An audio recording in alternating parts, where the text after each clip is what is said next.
Yo, what is up YouTube? It is Moises and welcome to another review. Today we're going to be reviewing Harvard Business Review Press, Emotional Intelligence, Confidence. I really enjoy going to places like Barnes & Noble, browsing in the business section or psychology section. I saw a whole section of the Harvard Business Review. There was a whole selection, confidence, empathy. There's a lot of books that they've written. And I saw confidence and it was just something that intrigued me. I think I had been dealing with some confidence issues.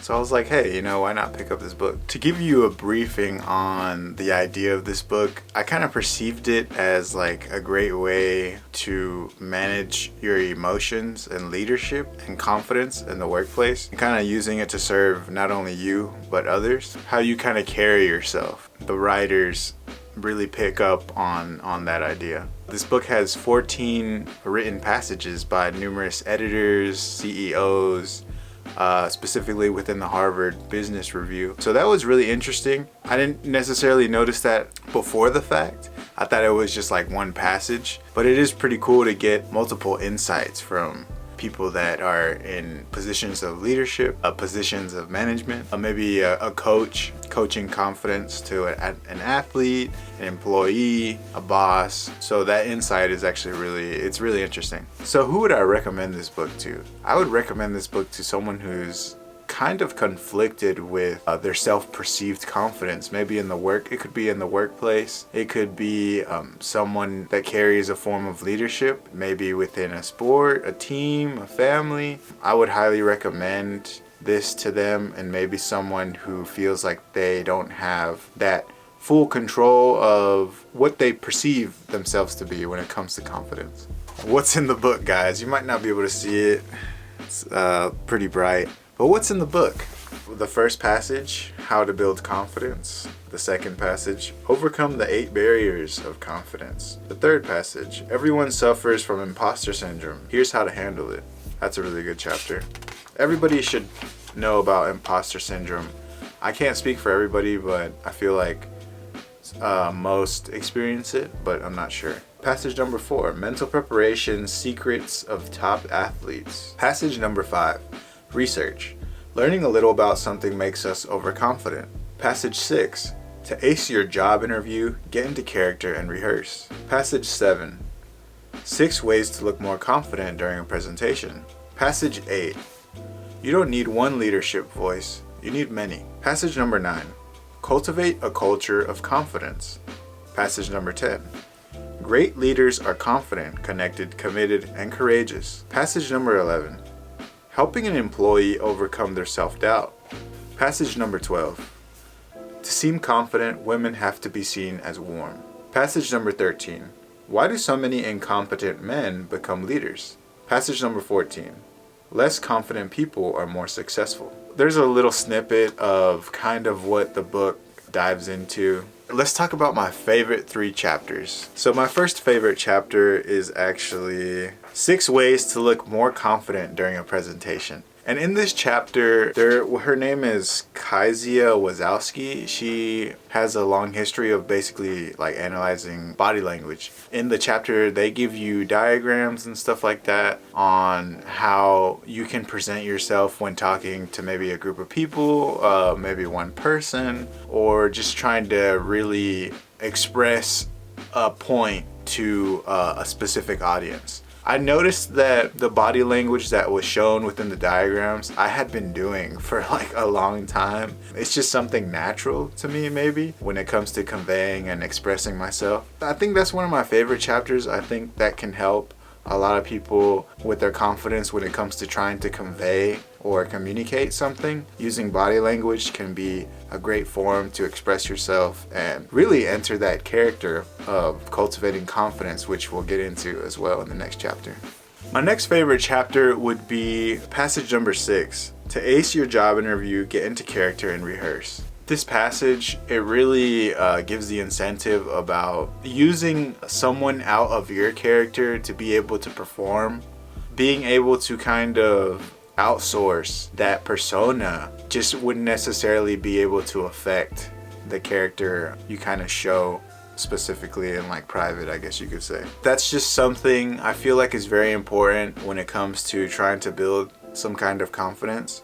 It's almost like outsourced. For me, it's outsourced. It feels like a different like persona. It's just a different kind of energy that we kind of all learn to create. I think that passage is great, and the idea is about really putting yourself into that character and becoming that character to perform. My next favorite chapter, passage 8.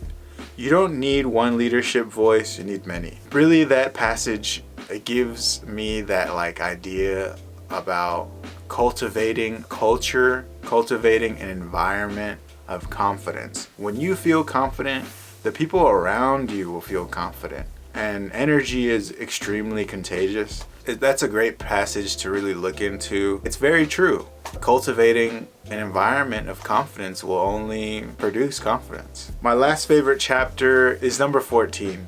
Less confident people are more successful. They somewhat compare the idea of low self-confidence with high self-confidence, and how it can be somewhat of a double-edged sword. Everybody has their self-perceived persona of what high confidence looks like. High confidence looks like out of that order, versus having low self-confidence when things don't even have an order. Like, you don't even think about the order.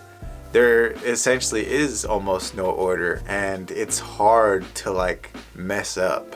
For me, I perceive low confidence as a way of like just like almost not caring, versus someone who is extremely highly confident. They make a mistake, it kind of deviates that idea of their own like high self-confidence. So they really kind of divulge into the idea that having a low sense of confidence can almost go as far as a high sense of confidence.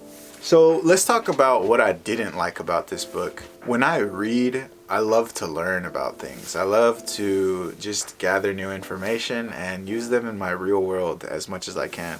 This book did feel like Dave did this, Dave did that, she did this, she did that. The examples, the stories, they're very beneficial in ways they can be extremely relatable. I'm just not really a fan of like stories and these kinds of business, self-help, and stuff like that. It's always great insight, but for me personally, when I read a book, I kind of want like the bread and butter, and give me the information straightforward. I won't put the book down because I'm continuously like learning something, and it only gets better and better. Yeah, there are some passages in this book where I feel like it's just a story of example, like this person did this, and you can obviously take from that story, from that example. But for me personally, when I read, I like my information straightforward, and I like it like hard evidence, essentially. Like, we did this study, it shows this, stuff like that. Other than that,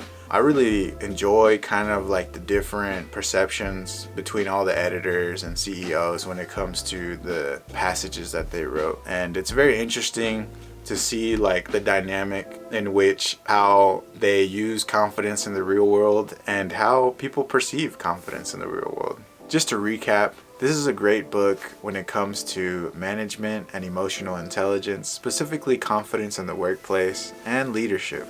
I highly recommend it to anyone who is struggling, maybe in the workplace, when it comes to, being a confident leader, maybe being confident communicating. Maybe you're struggling with general confidence as far as just putting yourself out there. Highly recommend this book. It will give you a lot of insight on how to overcome these kinds of struggles that we collectively kind of go through. I would highly recommend this to anyone who just struggles with confidence in the workplace or in general life. Are you interested in reading this book? Let me know in the comment section below, and I'll see you next time for book reviews with Moises.